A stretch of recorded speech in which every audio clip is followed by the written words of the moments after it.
საქართველოს რეგიონული განვითარებისა და ინფრასტრუქტურის მინისტრი დავით ნარმანია თავის მოადგილესთან გიორგი ამაშუკელთან და მუნიციპალური განვითარების ფონდის დირექტორთან ელგუჯა ხოკრიშვილთან ერთად გერმანიაში 5 დღიანი ვიზიტით გაემგზავრა. ვიზიტის ფარგლებში მინისტრი შეხვედრებს გერმანული კომპანიის წარმომადგენლებთან გამართავს, რომლებთანაც სამომავლო თანამშრომლობის საკითხებს განიხილავს.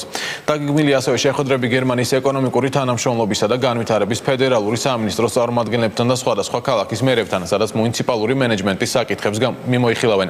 ქართული დელეგაცია ასევე მონაწილეობას მიიღებს გერმანულ-ქართულ ბიზნეს ფორუმში, სადაც საქართველოში არსებულ საინვესტიციო გარემოზე იქნება საუბარი.